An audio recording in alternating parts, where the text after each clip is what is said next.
Hi everyone, it's Dawn Fisher, Morning Glory Needleworks. Welcome to my 67th FlossTube video. It's October 1st. And as always, I always go through this in the beginning. You can skip it if you want, but thank you. Thank you to everybody who subscribed, commented. I really appreciate it. I love the feedback. And as always,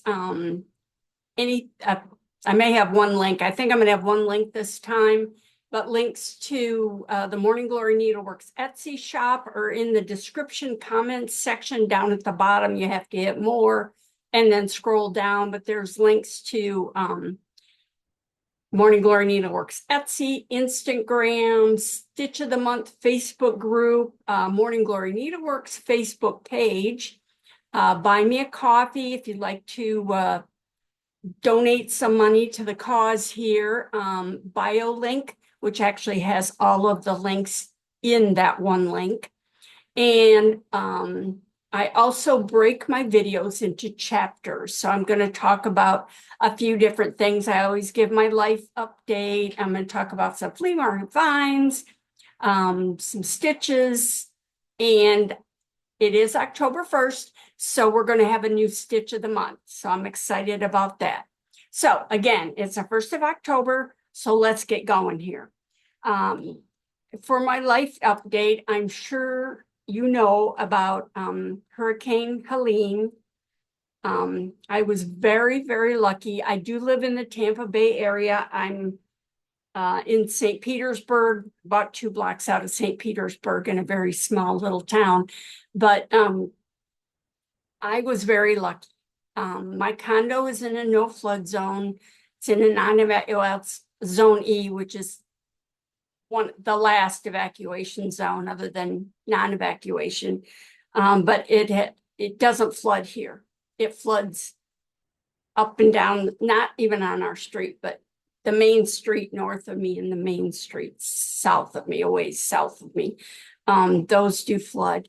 But the storm in this area really wasn't a lot of rain. It was more the wind and the tide, the storm surge, which was very high. They broke records. Where I'm at, I'm kind of in the middle of the county, Pinellas County. So I had nothing. I was very lucky. I never even lost power other than a blips. There would just be the power would go down and come back up. Our condo here was very lucky. We did not lose power at all. A lot of people, some people I believe still don't have power in this area. I know there's a lot of people north of us that are much more devastated, but out by the beaches, I don't go to the beach, but a lot of those areas are just, it's a mess. It's a real mess. But I mean, I was surprised. I thought I was going to lose power. I have all these little lanterns. I have like one in my kitchen and one in here. So if I'm in here and the power goes out, I can just open this little battery powered lamp and carry a lantern and carry it around with me. I have one in the bedroom next to the bed. I just have them everywhere because it's Florida. Our power goes out a lot anyway, or this area. I don't know if all of Florida is that way, but this area is definitely that way. But it was very windy, you know, and I was a little worried about the roof and stuff. Every once in a while I'd hear something on the roof. They were up on the roof the day before the storm hit. I think they were checking it out, making sure everything was okay. So there was, you know, my friends, their houses were flooded. My old neighborhood, a lot of it flooded. It had just flooded actually a few weeks before that from a big, it wasn't even a hurricane. It was just, we kept having rain and rain and rain, all these huge amounts of rain, and it just flooded their houses, which never happened before, had never happened before. So my old house was kind of up on a little hill, so it wouldn't have flooded, but people's cars were flooded. And once they flood, they're pretty much done. I don't think there's anything you can do with them. Some of them you might be able to, but anyway, it was pretty bad. So that's kind of what this area is dealing with. Like I said, I'm very lucky. I haven't even been out. It's been a few days. It's what is it, Tuesday, and the storm was almost a week ago or 5 days ago. And I actually haven't even left the house yet. So not because of the storm, but there are places where there's still trees down and they're working like crazy. And there's areas that always flood that I would never live. And that's why I can't deal with that. You know, people, I mean, you have to get rid of all your furniture, your drywall, all that when it floods. So anyway, I am fine. Thank goodness. Oh, geez, thank goodness. But I'm doing good. So, but you know, I did the local news station I watch. It's a CBS channel. I like their weather people. So they actually, for 24, 48 hours, all they did was followed the hurricane and gave us updates, tornado warnings. We had a tornado watch here, but there were tornadoes south of us. And a lot of them were water spouts that came off the water. And usually a water spout, when it gets on land, they just kind of dissipate and go away. But these are, there was a special word they used for it, but these are different water spouts. They come on land and turn into tornadoes. So, but you know, I just kind of watched TV and sat at my with my laptop on, and I did some work. But anyway, other than that, I'm fine. Thank goodness. I'm on the 3rd floor, so I was not worried about being flooded. Obviously, if it got up here, we'd all be in real trouble. But my car is down in the parking lot. And so, you know, you kind of worry about that. And I kept looking out and checking to make sure everything was okay. There was a few branches down, no huge branches. They actually had just trimmed the trees like a couple days before that. I don't know if it was because they knew the storm was coming or if they just I haven't lived here that long, so I don't know. But there was a few, the branches weren't very big around. They were just bushy down. But other than that, we're okay. We're okay here. So I'm very happy here. It was very windy. I was worried about wind leaking in through the windows. I think this condo was built in 1967. And I think it has the original windows, and they're the jealousy windows, which, they crank out. Back here, the front windows, I think, are newer, but I kept checking and they're sealed pretty tight. So everything was good. I don't want to go through that again, but I'm sure that's life in Florida and it seems to be getting worse. But that's my life here. Like I said, I'm doing good, very happy with my little condo here. My neighbors, I talk to them. I have a neighbor, her door is like right next to mine. So I could hear them out in the walkway in front of the condos talking. I mean, it's outside. Our condos go to outside. We don't, it's not an inside fancy one. It's outside walkway, but it's covered. So that's a nice thing. It's all covered. But still, the rain and wind can get in a little bit, but I could hear them out there talking and laughing and having a good time. So I don't know if they were partying or what, but I would just sat here in my pajamas all day, hoping I didn't have to leave. But that's that. Life is good, as good as it can be.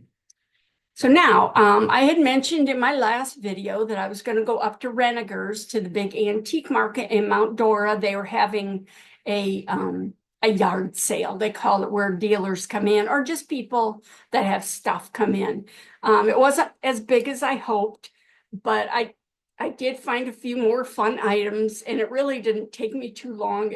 I mean, it's a 2-hour drive up, so I probably wasn't even at the antique mall for 2 hours. Well, they have a big antique mall there also, but it's outside. A lot of it was covered. So it was hot, but I was in the shade a lot of the time. And of course, I had my drinks with me. And then when I had gone through all the outside booths, I did go inside and I got a frozen drink, non-alcoholic, but a frozen lemonade in and then there's a little cafe there and they have really good food. And I wasn't really hungry, but I got a bowl of fruit. So that was really nice, just nice and refreshing. Some strawberries and raspberries, blueberries, that kind of thing. It was very good. But I did pick up a few things at the yard sale, not a lot. And it was Friday, Saturday, and Sunday. I mentioned that I went on Friday because Saturday I had a big stitch get together with my friends. I have two of those a month where with different groups where some of the same people, but we meet in different places. So anyway, so I was there for a few hours. And then when I was done outside, I went inside and I didn't look around there a lot because I wanted to go to another antique store and I wanted to get home because it was Friday. I wanted to get through Tampa before rush hour. But so I went to another antique store. This is one that Jeffrey and I used to go to all the time. Whenever we were up there, we always went to this antique store. I can always find something there. I didn't buy a lot of stuff. Again, I'm not looking for myself so much anymore. I have too much stuff already, unless I found something really fabulous, which I did, but I didn't want to spend that much money on it. But so I went to the little antique store and picked up a couple little things there. And then I drove home, which took 2.5 hours to drive home because it was during rush hour. I did hit Tampa, and Tampa was kind of a mess. Even though you're on 275 highway, it was pretty slow going through Tampa. But I wanted to show you the few things I got. I did find a gentleman that had, he had salt cellars, which I told you I buy them. This is a little square one. And then you put a little wool ball in it. I have these little felted wool balls and you put it in there and you can use it as a pin cushion or you can make a little pin cushion. And he had 12 of these and he actually had, these are how they used to serve salt back in the day, many days ago. And then they had a little spoon in it, a little teeny spoon, and you would take the spoon and you would spoon out some salt onto your food. Well, he even had the spoons, and he had some sterling silver ones. He said, if you buy a sterling silver spoon, you get one of these free. Well, I like the spoons, but I didn't want them and didn't need them. And he had 12 of these, 12 different ones. Well, some were the same. So I asked him, how much for all of them. So he gave me a good price. So I got 12 more. This one's really pretty. It's got this nice, and it's square. I have another little, I've had this style before. These have little feet, and I actually have a couple of big ones, the master salts, they call them, where the salt would be kept on the table and then put in the little individual salt cellars. These are kind of dirty. I was going to wash them, but I haven't had time. But I got a couple new pretty designs. This one, you see the design on it? Isn't that pretty? Just a nice little, these are probably early American pressed glass, which is EAPG. So if you ever see, I had to look it up years ago when I first started doing the antiques and stuff. I had to look up what EAPG was, which is early American pressed glass. So these are pressed into molds. They're not carved. But anyway, this is a really pretty one. This one's similar, but the pattern is a little different on it. It's very pretty. So there's, a couple of each. I'm not going to get them all out. And I thought this one was really pretty too. Kind of an oval shaped one, but they're really pretty. And then I did see quite a few more of these, but I sell them pretty cheap. I sell them for like $5 with the little pin cushion or the little wool ball. And people were selling them for more than I sell them for. So obviously I wasn't going to buy those. But if I can get a good deal, especially if I buy a bunch of them, that's when I can get the good prices and keep my prices down. And another thing I found, this is really pretty. This has got, it's hard to see kind of because the light reflects on it, but this is sterling. It's silver on it. Silver, it's a silver design. I got the lights reflecting on it, but it's a really pretty design. And it has little feet. And these, a certain size of flower frog sits in this. So these are pretty to put your, you put the flower frog on top and you can put your scissors in that. I don't have a flower frog sitting here. I would show you. And I got this. This was cute. This was, I may keep it. I haven't decided yet. Oh, it's been broken. So I may keep it, but it's a little thing. It's probably fairly recent, maybe 70s, 80s. It says, I keep my scissors in this rack. If you use them, please put them back. See it? It holds a pair of scissors. So I had one of these in my other house too, and it was just on the wall. And you could just, put the scissors in it. So I thought it was cute. So I picked it up. It was not expensive. So that was what I got at the flea market, which obviously isn't much. So I was kind of disappointed. I did go to the antique store again. I didn't get a lot of stuff. I was really tired. I did not sleep well the night before, of course, because I had to be up early.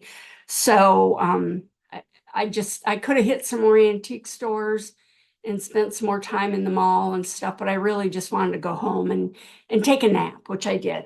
So anyway, I got a couple more of these. One of the dealers had a couple of these for sale, so I got them both.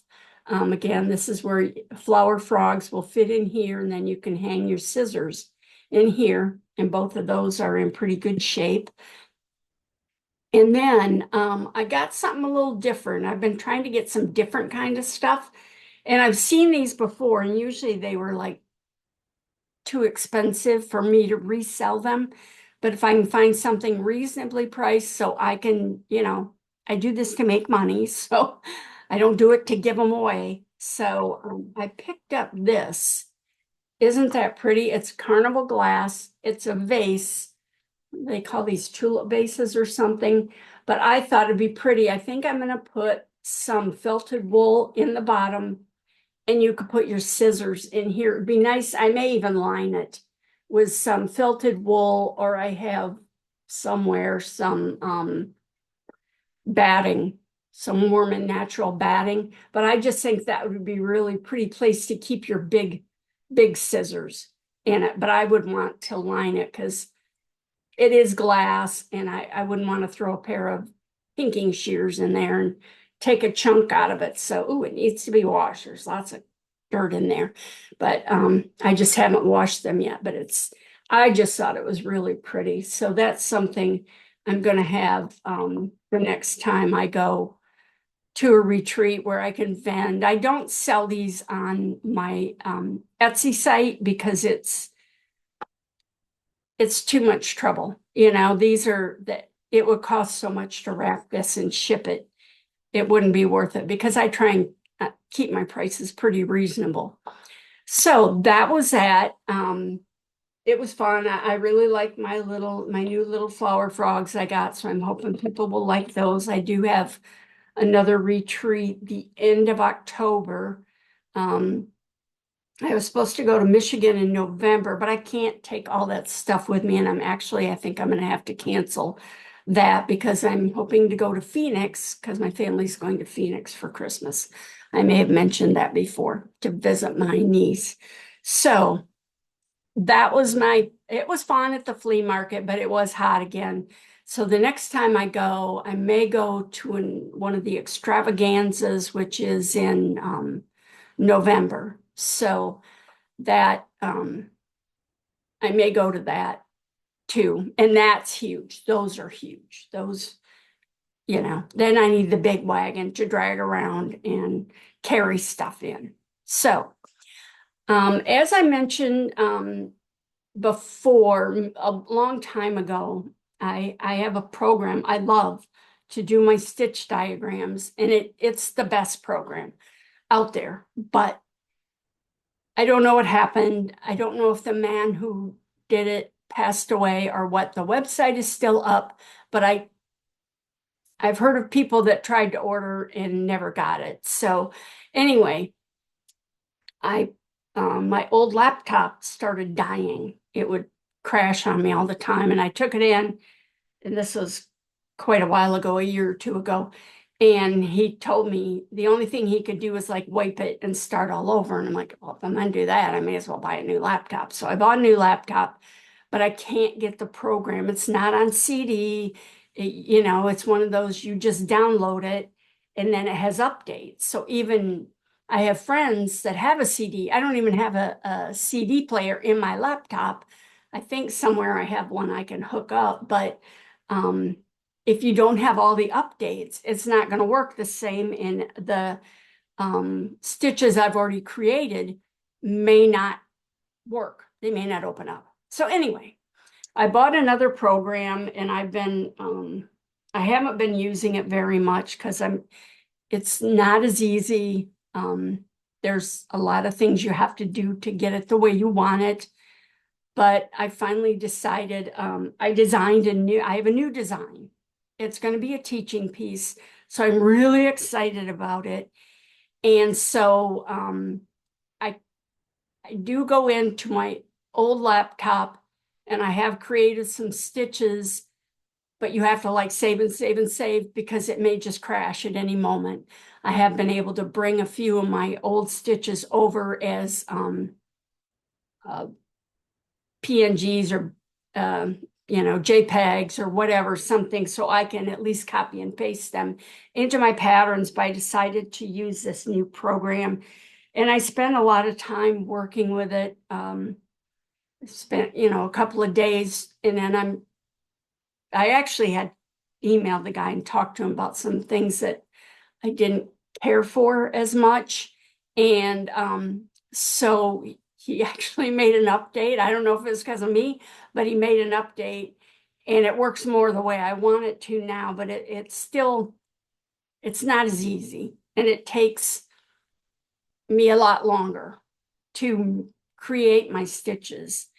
And a lot of the stitches, I may have them on my old laptop and may hopefully be able to get them, but they may not be the right size, because some stitches you're doing over 6 threads, some, you're doing over 4, 8, 12, depending on the design. So anyway, I did start working with a new program. It's Stitch Graph. It's by Ursa Software. They also have they have a bunch of different programs.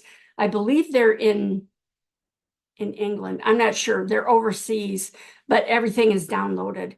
And then they send you updates when something updates. They have, trying to see what the Win Stitch, and they have that for Mac and PC. So I do have that, but I use a different program most of the time. That one seems to work more the way I'm used to, which also still isn't as good as the old program, but it is what it is. You have to make do. So anyway, I am putting a link in with all the other links to Ursa Software, and you can go through there. If you're interested in a cross stitch program, it works pretty good. I've just gotten really spoiled because I had a really high-end super duper program. There's other ones. It's reasonably priced. I can't remember what it was, but it was pretty reasonably priced compared to the other programs I bought. There's some out there that are really, really expensive, like talking thousands. I don't want to spend that much. So anyway, so I wanted to kind of talk to you about how I design. So I designed this piece, and I'm not going to show it to you yet. Well, I haven't even started stitching it yet. So I've been like it coming together in my head. It's been there for a while, and finally it came together. It's not a sampler per se. It's going to be fun and cute, something different. Because not everybody likes samplers, and I've been wanting to do this or something similar for a long time. But anyway, so I've got it all charted out. So then I drew in my stitches the way I draw them on here. This is that new program, the new cross stitch program I'm using. So I drew them in, and then I went to my new program and started charting or diagramming them, drawing the stitches. So and then what I do, I download them as a or save them as a PNG. I think they are. And then I take them. So what I do when I start designing, I have a template and I open it up. It's in Publisher, and I start making notes. You know, I put my header in on my first page and get everything ready. And then this is one page for, I've got a couple pages here, and I just start putting notes in, what stitches I'm using, what colors I'm using. Once I start stitching it, I make notes as to, hey, you need to pull this stitch tight, or you need to do this, or that didn't work, and you take it out and try another stitch, because they may look really good on paper, but they don't always work when you really start stitching them. So anyway, so I did all my diagrams, and I learned how to do curved stitches. This is a queen stitch over 6. And then I just start downloading them. So you can see it's kind of a mess, and I just kind of throw them on the page. And then as I will use this to stitch the piece. I use my own directions. I always stitch my own pieces, which makes it harder because it's just me, you know, so I have to stitch it. So I can't design like 20 things and have 20 people stitching them. It's just me, and I'm not real good at working on stuff, especially right now since I moved. I've had a hard time, but I'm excited about this one, so I want to get started on it. Like I said, I just kind of throw the stitches on here, and then when I'm stitching the piece, I use this, and then I know, you know, that this is going to work. I print out the pattern, I stitch from that. I used to stitch from my laptop, but it doesn't look the same when it's printed. So I print it out so you can see everything's kind of overlapping and a mess. And then I resize stuff. You know, this will probably be smaller. This may be bigger because it's got a lot of stitches in it, and all that. So that's how I do that. But like I said, I'm really excited about this piece. That it's different. And I've been looking, it's going to have some little attachments on it. And I've been looking and looking and looking, and I couldn't find what I wanted. And finally, like I was on Etsy, I went down the Etsy wormhole, and I'd been on it for like an hour. I put in what I was looking for, just page after page after page of stuff that wouldn't work. I did find a few things that were close, and finally, I mean, I was almost to the end. I know you can go on forever, but I was about done, and I found what I was looking for. I was so excited. So I contacted the designer before I ordered it to make sure that I could get enough to where if I taught a class, I could get enough, you know, because if I have 30 people in the class and they each get 5 buttons, that's a lot of buttons, and they're all different, the ones I'm looking at. So I may show them to you next time. They're actually in the mail. They're supposed to be here tomorrow. I'm just waiting patiently, and luckily we didn't get mail for like 3 days because of the hurricane, but I don't think it slowed it down that much. So these are hand painted, handmade, and I'm very excited, porcelain buttons, and I'm really hoping they work. And she was very excited, the person who makes them. So we kind of got off at Etsy, and because I'm doing wholesale or bulk, not really wholesale, but bulk buying. And I told her which ones I wanted to try. So she shipped those to me. And so I can look them over and decide which ones work, because I don't even know how many I ordered. I ordered a bunch of them. I don't know if I want to have that many buttons on it, but we'll see. So anyway, I'm very excited about that, and I'm hoping the other people will like it too, because it is something different, and it will be something good for a seminar or a class with a group. It's going to be a 2-day class, and you see there's quite a few stitches. This is not even all the stitches. This is just, I just printed out 2 pages. So, and I'll tell you, I learned this to do this, to take notes, because sometimes I design something and I stitch it, and it can take 2 years before you submit a proposal to teach, and it could be 2 years before you teach it. So 2 years or a year later, I'm trying to put together the pattern, and it's like, how many strands of this? What was this? How did this work? You know, do I need to tell that? What do I need to tell the students to make it easier for them? So I learned the hard way. Make notes. I just have this open as I'm stitching, or I type it right into Word, or if I'm off somewhere at a retreat or something, I just write notes on here, maybe change the color. I'm not sure what colors yet, because I just kind of went with the colors that were in. I pulled up some DMC colors, but I haven't even looked at them. I will probably use Sulky, because I like Sulky, and for this project, I think it will work better. So anyway, I just kind of want to give you an idea of what I go through. I love it. I enjoy it. Obviously, I've been doing it forever. I mean, I got my first program to do cross stitch on the computer in the late 80s. You know, we had the big old Apple computer, and I wasn't doing stitch diagrams and stuff were hard, because those you had to like draw by hand. So that was kind of a pain. But I've always been very computer oriented. And like I said, from the late 80s, we had, well, even, I mean, we had our Texas Instruments where the programs were on cassettes type of thing, or you had to type the whole program in to play a game. Anyway, that shows my age, but I look very young for my age. I'm going with that.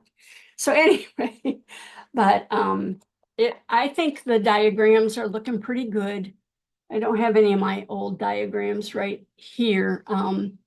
But I changed like the color of this. I didn't care for the colors he had for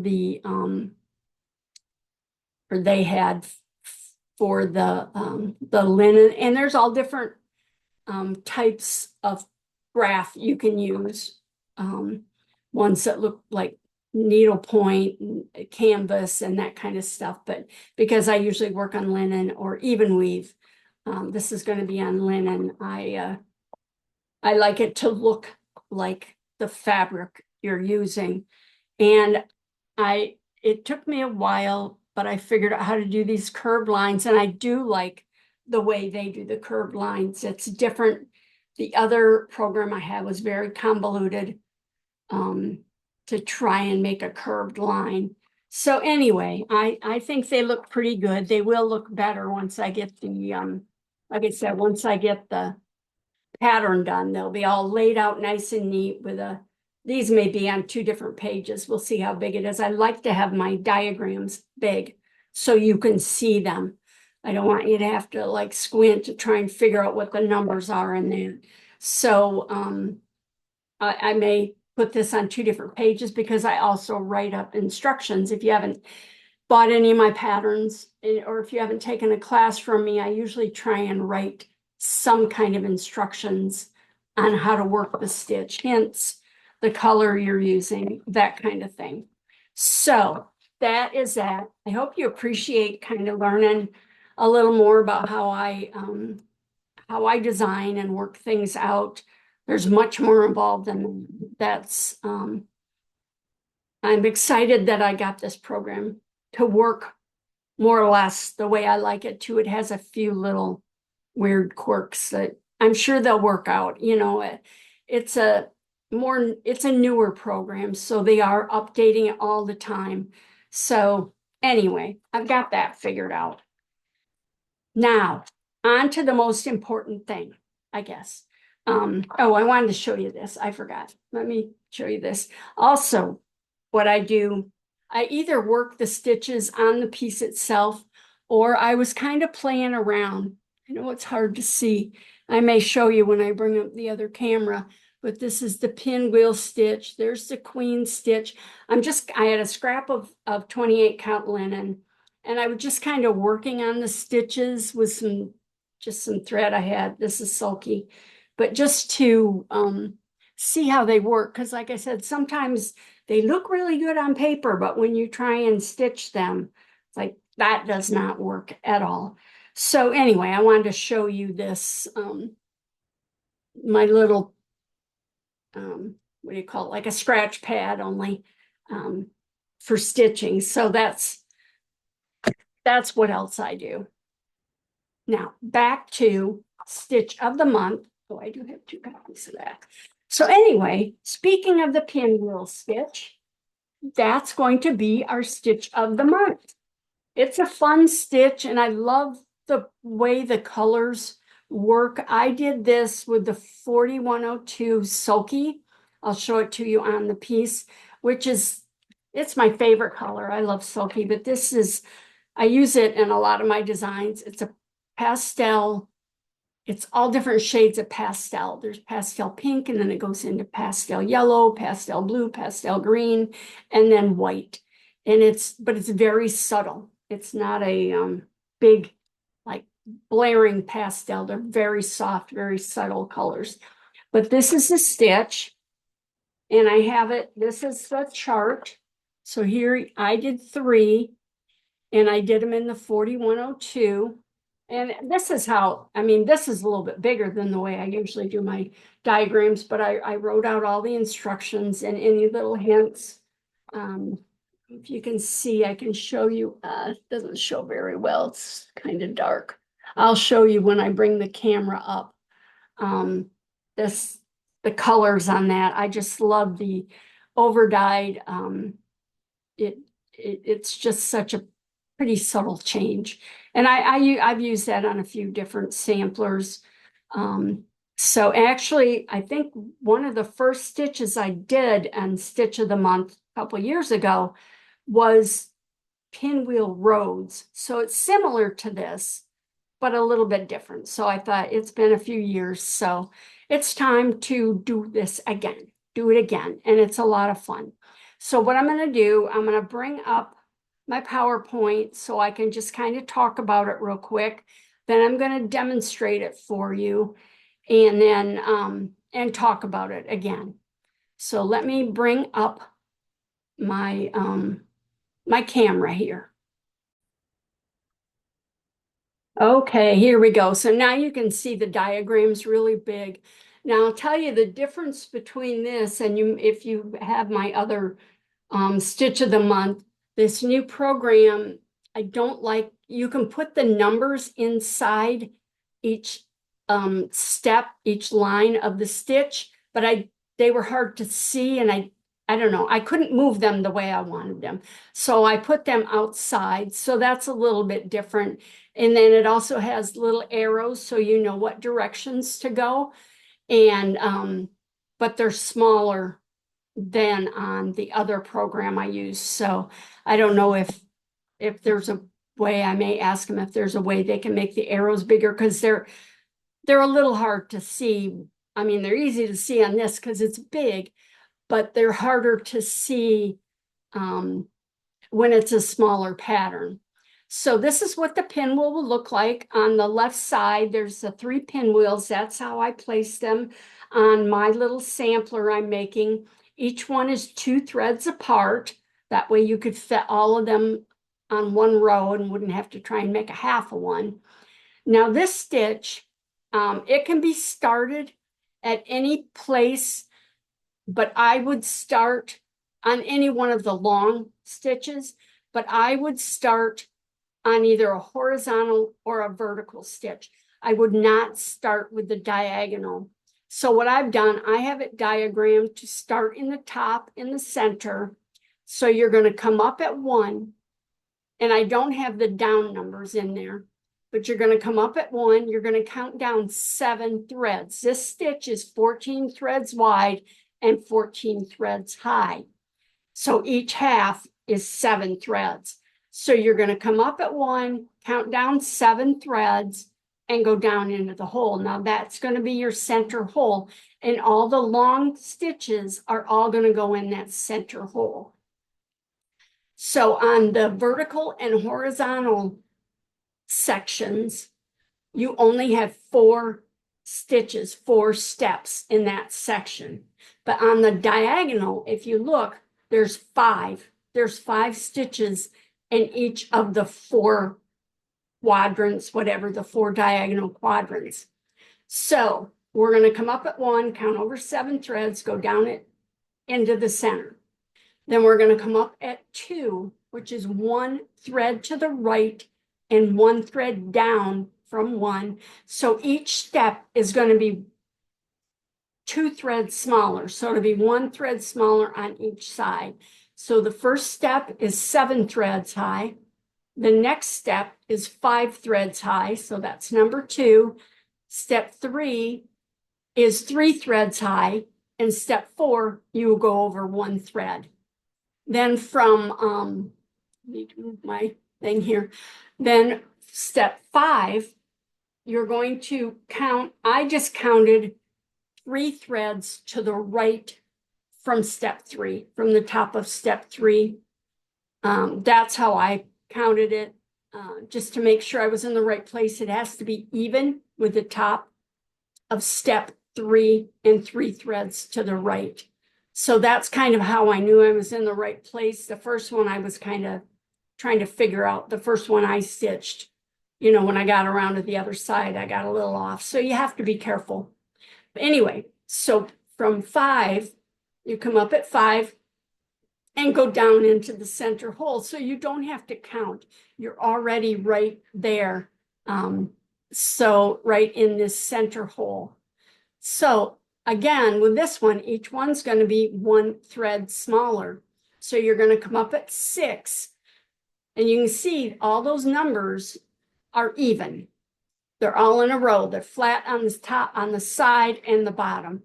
So you're going to come up at 6, which is 1 thread below 5, and then you're going to go down 1 thread to the left of 5, which is in the center. And you're going to do each step smaller. So again, there's 5 steps in the diagonals. So you're going to do 5 and you're going to do the first one, then 6, then 7 is 1 thread smaller on each side of 6, and 8 is over 2 threads, and 9 is over 1 intersection of 1 thread.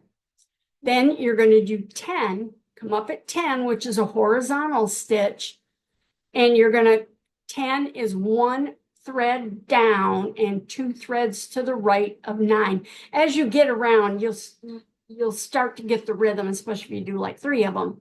You'll get the rhythm of where to place your stitches, but don't be afraid to look at the diagram. I still look at the diagrams to make sure I'm in the right place. And you're going to do just like you did in the first vertical section. You're going to do it horizontal. Your first step is going to be over 7 threads into the center. Then your next 3 are each going to be 1 thread smaller on each side. And then you're going to do the diagonal again and work your way around until you get to the top. So I'm going to bring up the camera so I can demonstrate the stitch so you can kind of follow along with me. And trying to pause this, and hopefully then you'll understand more how the stitch works. Okay, so I'm just gonna, this is this, but I wanted to show you, see how pretty that is? Focus this a little bit.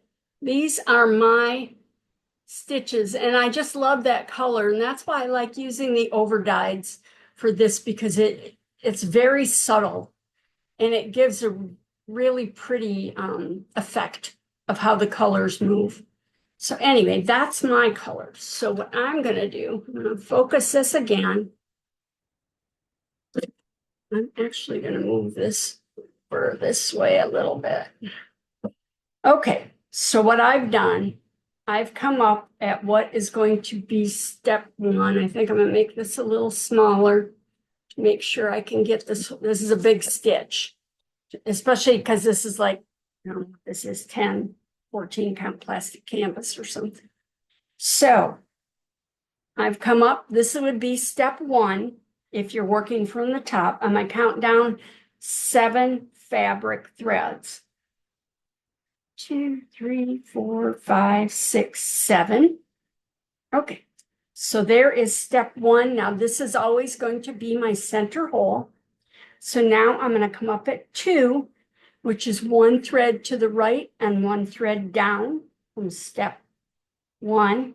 And then I'm going to go down here so you can see how it's 1 thread smaller. So that was over 5 threads. This one is over 3 threads. And the next one is over 1 thread. So if you get to the end and you're not in the right place, or you have 2 threads to go over instead of 1, you may be in the wrong place. That's when I figure it out. So what I like to do for step 5, which is a diagonal, I count from this stitch here, this one here, I count, which is step 3 on your diagram. I count over 1, 2, 3 threads. That is where step 5 will come up. I have a knot. I'm using a really long thread. You don't need to use a thread this long. And then you go back into the center hole. So that helps you find your exact placement. So again, this just starts 1 thread below that. So this is 6. And then 1 thread to the left of that. 1 thread down. So each one is just getting smaller as you go. And if you're working with a floss and you're using 2 strands, I would recommend using a laying tool to make sure your thread is laying flat. So here's the last step. This is step 9, and that is over 1 intersection there. So there you go. So there's steps 1 through 9. Now step 10 is 2 threads to the right of where you went down for step 9. So that is step 10. Come up, go into the center. And just like the vertical section, you're going to go 1 thread in each time. It's a fun stitch. It's really pretty. It gives a really pretty effect. Now you won't get as much coverage on the horizontal and vertical because there's only 4 instead of 5 as in the diagonal, but it still covers and looks nice. This is pretty open because this is big plastic canvas. So now what I do is I count over, from this stitch here, you can see from here, 1, 2, 3.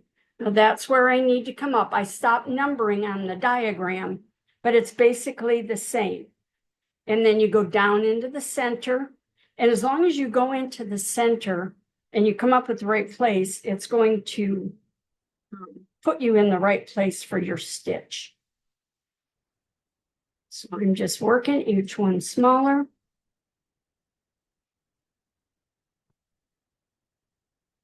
Go.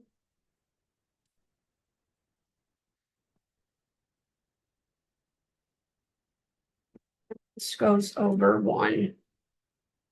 Okay, so now I'm going to do another vertical, which is, oops.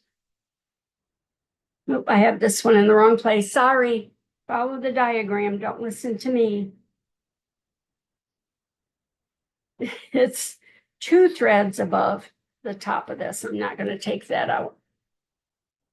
So it's 2 threads above the top of this edge here. And then go into the center. You have to be over 7 threads. I wasn't paying attention. That's what happens when I talk too much. but I always feel like I should be talking. You don't want, when I was a radio DJ, we weren't supposed to have dead air. That was when there was no music and no talking. It was just like silence.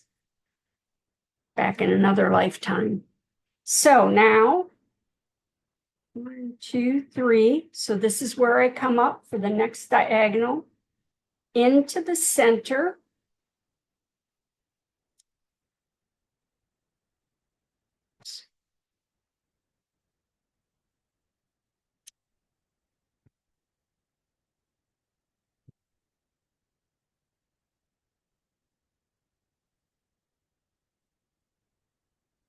Or this is over 1. Now let me do this one correctly. So I come up 2 threads from the edge of this row, but in the same hole. So it lines up with the center hole. My center hole is getting pretty thick here because this is cotton, crochet cotton. It's not floss.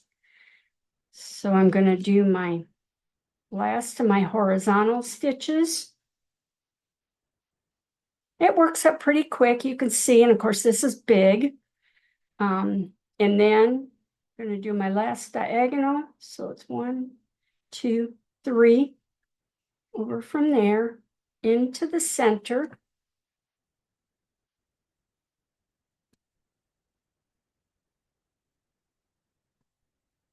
Thread. Oops, I'm in the wrong hole. I think.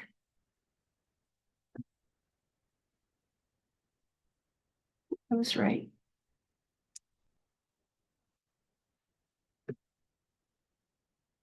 Nope, I'm not right. It's getting late. Getting tired. I've been working on this for a while. Okay.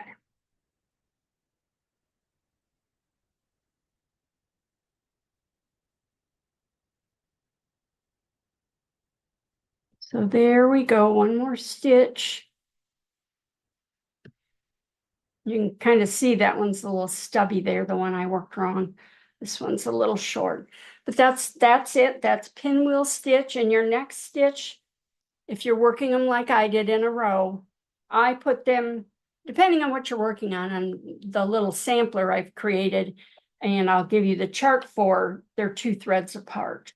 So that's that. Let me pause this and get back to where you can see me.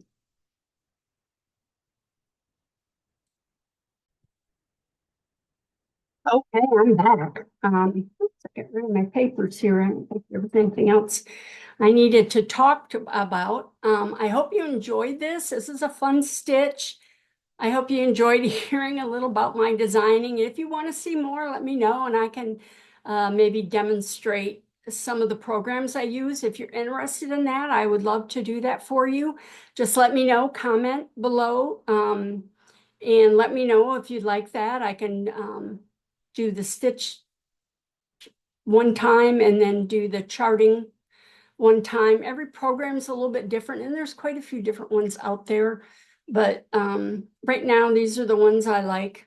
The other one I've been using for, I don't know, years and years and years. So it's hard, to change. He'd updated it quite a bit, but the new program has some newer stuff I really like, but it's not as fancy. Let's just put it that way, but it works. I can make it work.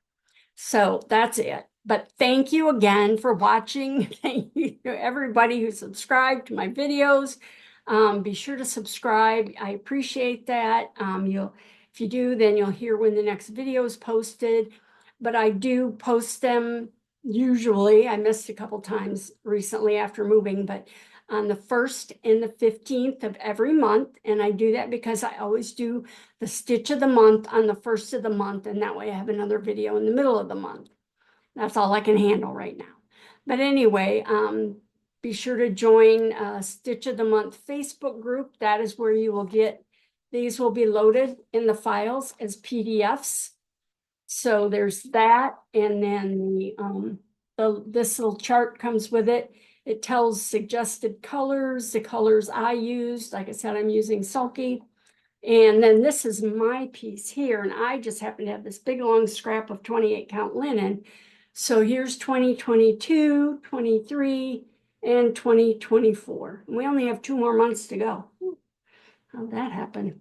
Anyway, it's like, it seems like time's dragging, but yet it's like going by really fast. So let me know of any other antiques, things you'd like to hear more about, or stitches you would like to learn. So that's it. Thank you again, and I will see you on the 15th of October.